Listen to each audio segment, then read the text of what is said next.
Hello everyone, and welcome to my BNB CBS Gossip 24 channel.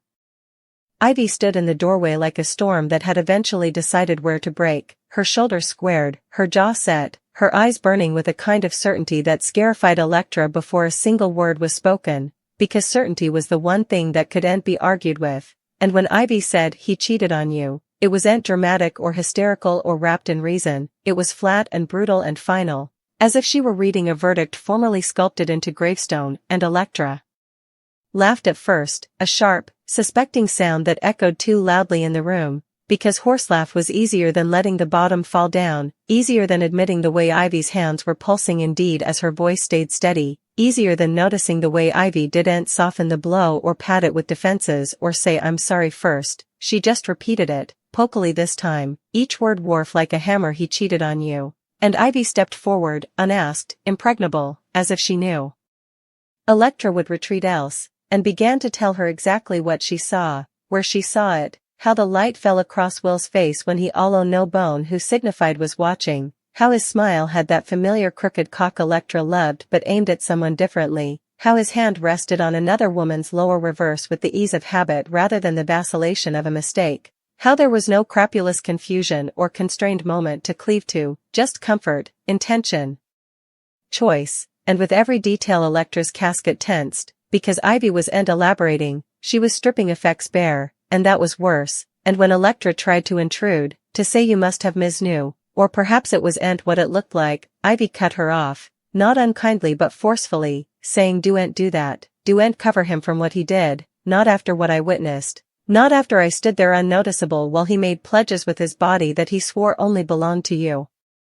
And the word promises cracked commodity open, because Will had always been so careful with his words, so deliberate, so satisfying, and Ivy, seeing Electra falter, pressed on, her voice rising now not with wrathfulness but with urgency, because this wasn't gossip or covetousness or vengeance, this was a warning, a demand born of fidelity, and Ivy told her how she awaited, how she hoped he'd pull down. How she gave him every chance in her mind to prove her wrong, how she indeed told herself she wouldn't say anything if it stopped, but it didn't, and that was when Ivy knew she couldn't stay silent, because silence would make her complicit, and Electra felt heat rush to her face, demotion blooming alongside heartache, because the idea that Ivy knew this before she did, that someone differently had seen the verity while she was still defending a fantasy, made her feel small and foolish, and Ivy, seeing that expression, softened just a bit, her eyes shining now, and said, I know this hurts, I know you love him, but love doesn't survive falsehoods like this, not without eating you alive, and Electra shook her head, pacing, her studies twisting, because part of her wanted to scream that Ivy was wrong, that Will wouldn't do this, that there had to be an explanation, but another part, a quieter and more dangerous part, replayed moments she'd dismissed, the late nights, the distracted ganders. The way he'd been just a little too quick to charge her of being paranoid, and Ivy followed her, grim, telling her how she brazened Will subsequently, how he didn't deny it, how his silence said everything, how he looked more irked at being caught than shamed of betraying Electra, and that was when Ivy's wrathfulness eventually broke through, sharp and bright, because that look, that lack of guilt, was what pushed her from substantiation to judge, and she told Electra flat out that she demanded to end it. Now, fairly, without logrolling or hoping or staying for him to choose her again, because he formerly made his choice, and it wasn't you, and the atrocity of that verity made Electra's knees weaken, because she had always believed that if nothing differently, Will chose her, over and over, and Ivy didn't let her sink into denial, she demanded action, saying you earn better than someone who can look you in the eye and lie with that important ease, better than someone who treats your trust like commodity disposable, and Electra eventually snapped, gashes discovering as she cried that it wasn't Ivy's place to tell her what to do, that this was her relationship, her heart, her life, and Ivy took that without recoiling, because she anticipated it, because she knew pain switches out before it listens, and when she spoke again her voice was low, fierce, and unwavering, saying it's my place when I saw him betray you, when I know you're standing on the edge of a taradiddle that will only get deeper, when walking down now will hurt lower than staying and letting this bane spread, and she told Electra she wasn't asking, she was averring, because occasionally love means dragging someone out of a burning structure indeed when they're screaming to stay, and the conceit hit too close to home, because Electra felt like she was on fire, every memory suddenly questionable, every pledge scorched, and as Ivy laid out what would be if she stayed, the justifications, the defenses, the temporary good jest, followed by the slow corrosion of tone worth, Electra felt the unborn Ivy described slotting into place with horrifying clarity, because she'd seen it ahead in other people, just no way believed it would be her, and Ivy reminded her of who she was before Will. Strong, ambitious, exacting, not someone who settled for motes of affection and half-trueness, and she said this isn't just about him cheating, it's about what you'll educate him he can get down with if you forgive this, and what you'll educate yourself about how important discourteousness you're willing to tolerate, and Electra sank onto the settee, covering her face, because the weight of the decision pressed down hard, because ending it would mean admitting the life she imagined was no way real, but staying would mean rewriting herself into someone she didn't fate, and Ivy knelt in front of her also, eventually letting the wrathfulness give way to tender-heartedness, taking Electra's hands and holding them tightly, resting her, saying I'll help you through it, but you have to choose yourself, you have to walk down, and Electra rumored that she was spooked, because what if Ivy was wrong, what if this was a mistake, what if she threw everything down over one moment, and Ivy answered without vacillation that a mistake is forgetting an anniversary, not betraying your mate's trust, that what she saw wasn't an accident but a pattern in its immaturity, and that fear was accessible but not a reason to stay chained to someone who formerly proved he'd hurt you, and the room fell quiet except for Electra's ragged breathing, and in that silence the verity settled heavy and inarguable, because Ivy had no reason to lie, because every instinct Electra had been silencing was screaming now, and sluggishly, sorrowfully, Electra jounced, the movement slightly there but real, and Ivy exhaled like she'd been holding her breath for hours, because she knew this was the moment everything changed, and she told Electra that when Will came back, she had to be firm, no debates, no gashes meant to manipulate, just a simple statement I know what you did, and we're done, and Electra felt a strange blend of grief and relief at the study, because consummations hurt, but clarity heals, and as Ivy stood to leave, giving Electra space to gather herself, she turned back and said one last thing, her voice steady but full of emotion, saying I didn't tell you this to hurt you, I told you because I love you, and love doesn't look down, and when the door closed behind Ivy, Electra sat alone with the verity, with the echo of those words, with the knowledge that the life she had was over, but that perhaps, just perhaps, the life she merited was eventually about to begin. Electra stayed where Ivy left her long after the door clicked shut, the sound echoing louder in her mind than it ever could in the quiet room, because silence after verity is no way empty, it's crowded with recollections that suddenly rearrange themselves, moments she formerly treasured now turning sharp at the edges, and as she goggled at her hands she wondered how commodity so familiar could feel so foreign all at formerly, how love could dematerialize and still leave a burn, and she told herself to breathe, just breathe, because Ivy was right about one thing, if nothing differently, staying firm would only give the taradiddle further time to sink its roots deeper, and so Electra stood, shaky but determined, and began pacing again, each step a trial for the battle she could no longer defer, each gobble a memorial that she was still herself, still able of choosing, indeed if the choice felt like tearing commodity out of her casket with bare hands. Her phone buzzed on the counter, and for one wild, illogical second she hoped it was Ivy saying she was wrong, that she'd mistaken someone differently for Will, that none of this was real, but when she saw his name light up the screen, casual and unpretentious, the stopgap collapsed into a bitter laugh, because of course he'd textbook like nothing had happened, because of course the world wouldn't stop spinning just because hers had cracked wide open, and the communication was simple. Running late. Be home soon.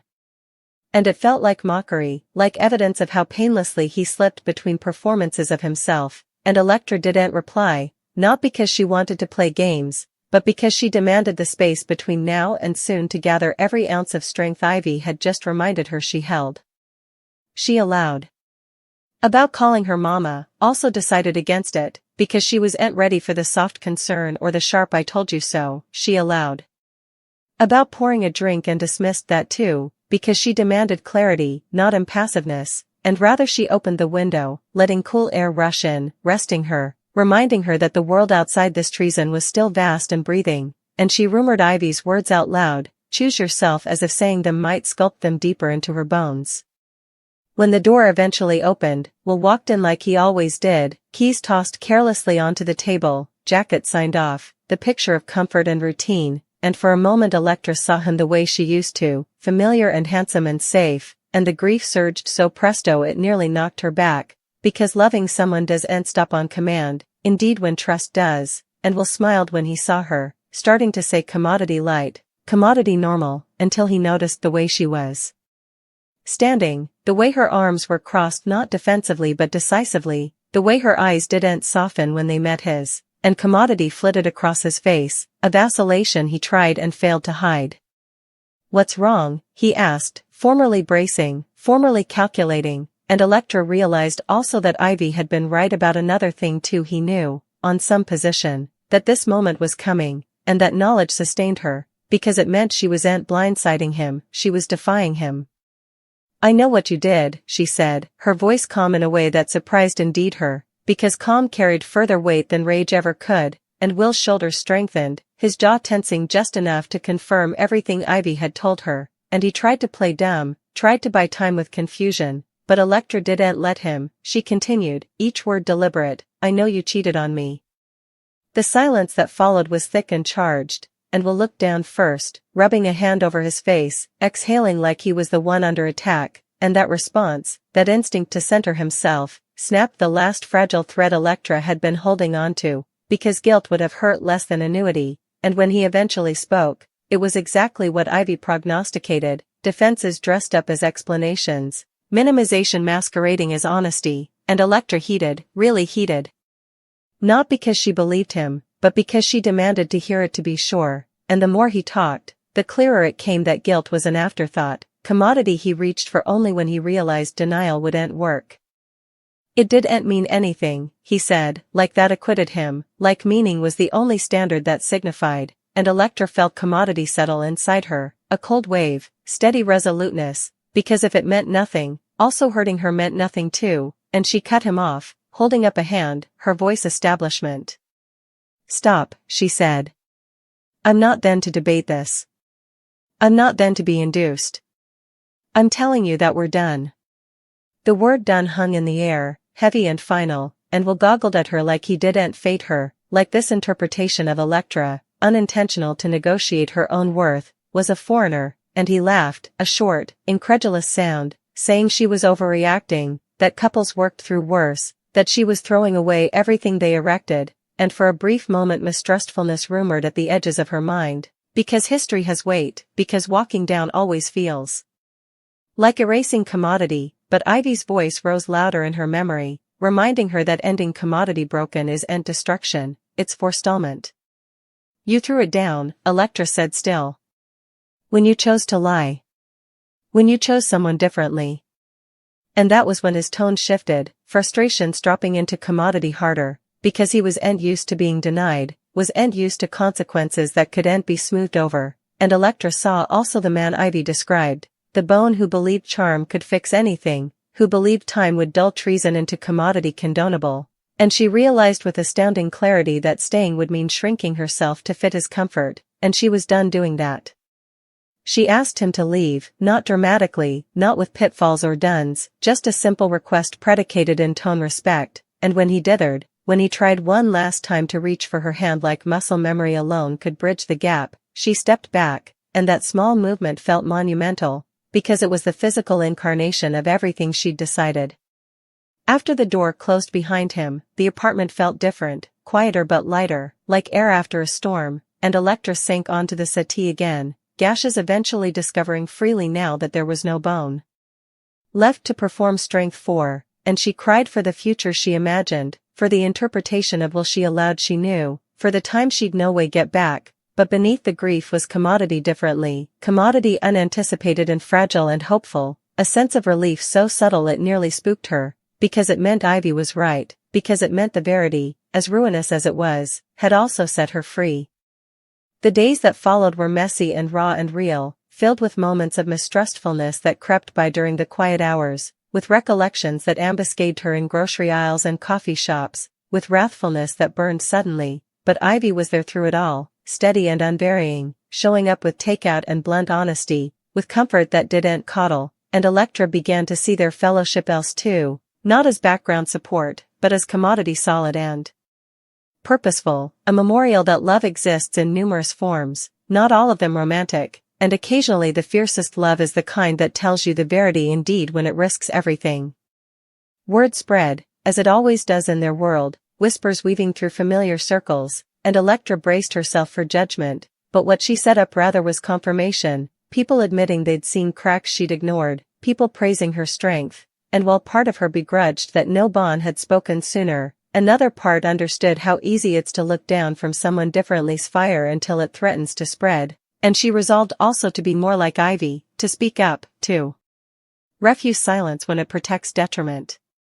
We'll try it again, of course, justifications delivered with dramatic sincerity, pledges of change, affirmations of love that arrived too late to matter, and Electra heeded formerly more, not because she was tempted, but because check occasionally requires hearing the same verity from multiple angles, and when she told him no, again, calmly and without wrathfulness, she felt commodity click into place, a boundary solidifying, and she knew she wouldn't cross it again.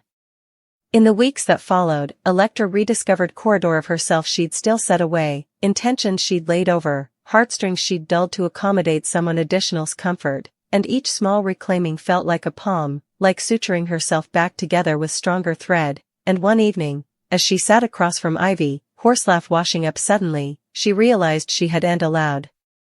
about Will all day, and that consummation felt like daylight after a long night.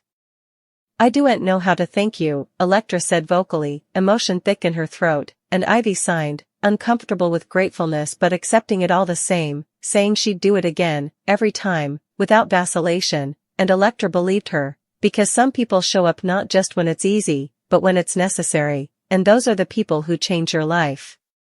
Looking back, Electra would understand that the moment Ivy walked through her door and dropped that stunner was the moment everything truly began, not because treason defines you, but because how you respond to it does, and she chose herself, again and again, learning that heartache doesn't mean failure, it means you dared to love, and walking down doesn't mean you lost, it means you refused to lose yourself, and as she moved forward, stronger and clearer than ahead, she carried one